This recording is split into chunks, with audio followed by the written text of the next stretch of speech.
Hello everyone, welcome back. So in previous tutorial we discussed the Linux kernel and its different functionalities. And now coming to the second thing, we are going to discuss GNU utilities in this lecture. So beside the kernel to control the hardware devices, operating system needs some utilities to perform standard functions such as controlling files and programs.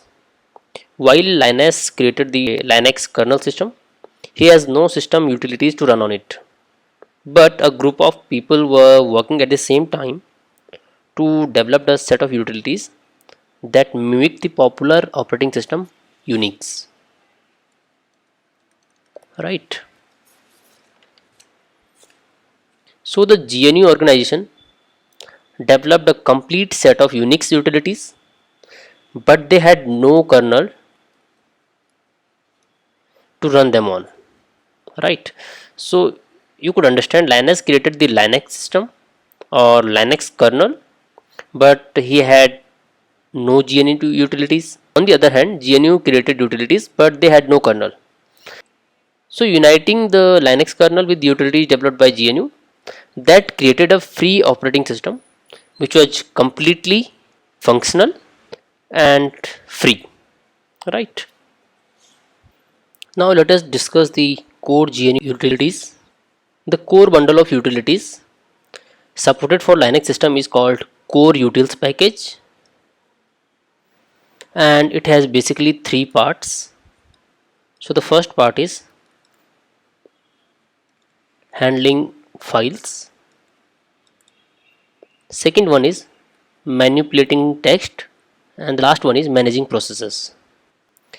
The Linux shell, which is our main focus, is the part of this GNU core utilities, and we'll be discussing it in detail in coming few lectures. The next thing we are going to cover here is Linux desktop environment. In the early days, all that was available was a simple text interface to the Linux operating system. But with the popularity of MS Windows, computer user expected more than the old text interface. So this was the only thing available in early days. But with the growth or development of or popularity of MS Windows, this spurred more development in the community, and that's why the Linux graphical desktop emerged. So some of the Linux graphical desktops are, one of them is KDE desktop, and this was developed in 1996.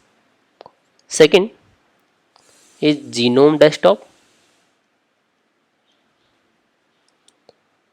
It was developed around 1999. Third one is Unity desktop,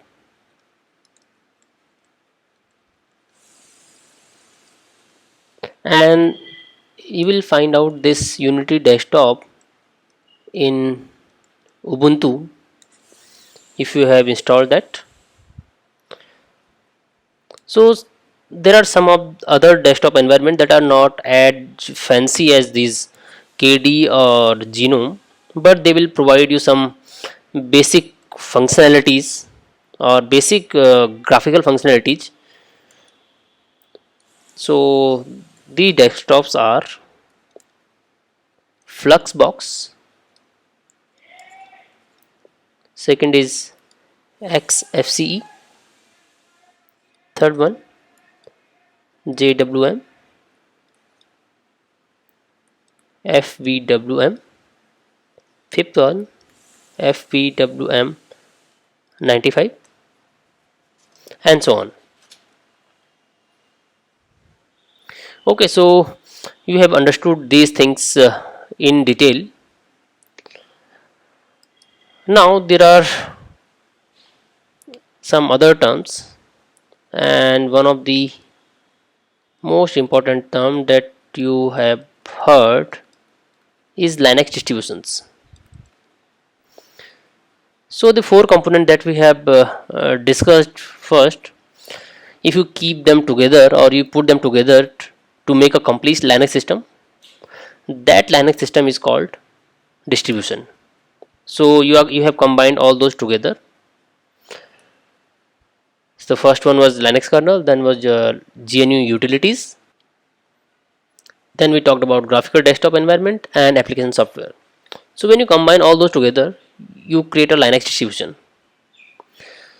So the Linux distribution are often divided into three categories. So first of them is full core Linux distribution, and example of this are Slackware,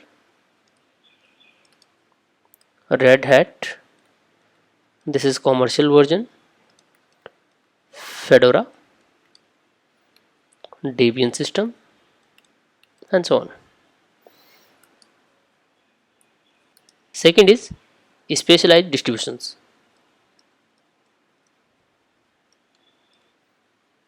and example for this are CentOS, Ubuntu, Mint, Puppy Linux, etc. So I am not providing all the examples, you can find it on internet. And the third part is live CD test distributions. So what you can do, you can use these live CDs to test the operating system first, and if you wish you can install them later. So some of the examples are Ubuntu, Mint, Puppy Linux, and so on, right? So these specialized versions are developed for some special purposes. Some of them are for high-end systems, or some of them are for low-end or low memory systems. Then there are live CDs. Using this you can test the systems without installing it first, and then if you find it good enough, you can always install the Linux on your system. And one thing to note here is that most of the specialized distribution have live CD distributions also. So I think it's enough introduction for this Linux system. Now in the next tutorial, what we are going to do, we will begin with the command line and shell script experience. Right, so if you have any doubt or query regarding this, you can always put in the comments. I will surely respond back. Thank you so much.